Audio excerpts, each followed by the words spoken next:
बिस्मिल्लाहिर्रहमानिर्रहीम। Welcome to the literature tigers. जैसा कि मैंने कहा था कि हम एक वीडियो बनाएंगे टाइटल सिग्निफिकेंस पे भी, ठीक है। ये बहुत शॉर्ट सी वीडियो है, बहुत कॉम्प्रिहेंसिव लेकिन होगी होप सो आप लोगों के लिए, और आपको छोट से वीडियो में इसके पूरे टाइटल सिग्निफिकेंस की समझ आ जाएगी।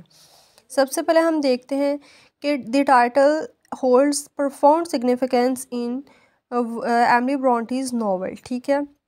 इसके नावल में बहुत ज़्यादा the term Wuthering Heights is a Yorkshire word. अब देखें, जिस जगह का राइटर होता है वहाँ का एक्सेंट वो लाजमी यूज़ करता है। जैसे टेस्ट में भी, टेस्ट ऑफ जबरवेल्स में भी थॉमस हार्डी जो है वो वेसेक्स एसेंस जो है एक्सेंट जो है वो यूज़ करता है। तो इसी तरह यहाँ पर भी एमिली ब्रोंटी ने यॉर्कशायर का वर्ड लिया है, जिसका मतलब है कि टर्ब्यूलेंट वेदर कंडीशंस। अब यहाँ पे वेदर कंडीशंस बिगड़ जाती हैं, जैसे ही लॉकवुड आता है, रेनफॉल स्टार्ट हो जाती है, वो भीग जाता है, बिकम सिक, और फिर वो वहीं पे स्टे करता है। जिसके बाद वो सारी स्टोरी जो है वो सुनता है नीली डीन से, और वो ख़ुद एक प्रिंसिपल नैरेटर्स दोनों बन जाते हैं, और पूरी स्टोरी जो है वो ऑडियंस की तरफ आती है। तो ये एक किस्म की यूनिक टेक्निक थी।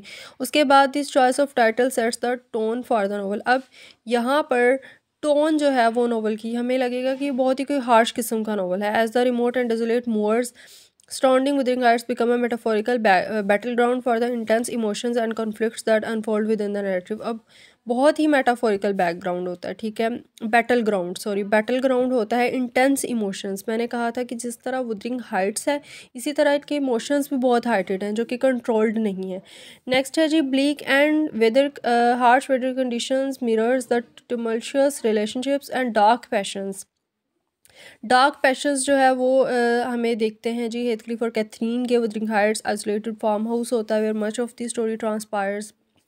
ज़्यादातर जो स्टोरी है तकरीबन 75 या 85% जो स्टोरी है वो वुदरिंग हाइट्स में भी होती है, ठीक है। बहुत कम जो सीन्स हैं वो लिंटन की लैंड पे हैं, ग्रेंजेस पे, बल्कि ज़्यादातर यहीं पर हैं।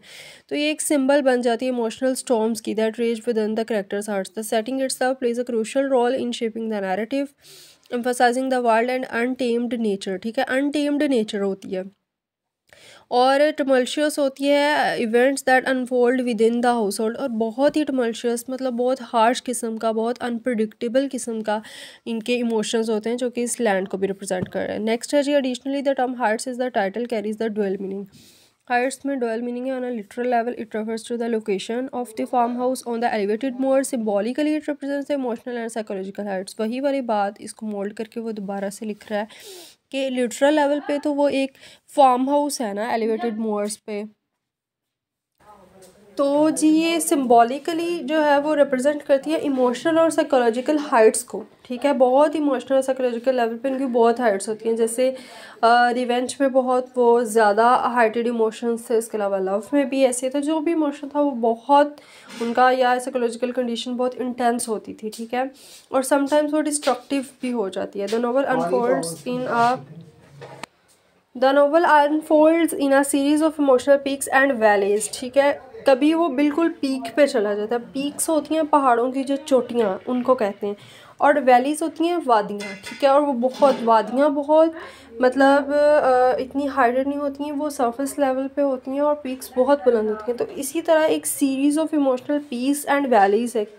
तो mirroring the rugged terrain of its setting. Terrain कहते हैं कोई मैदान, कोई लहदा से आप कह सकते हैं योनरा या कोई ख़ित्ता, तो उस मैदान में बहुत ही सेटिंग इसकी इस तरह से मिरर की गई है, ठीक।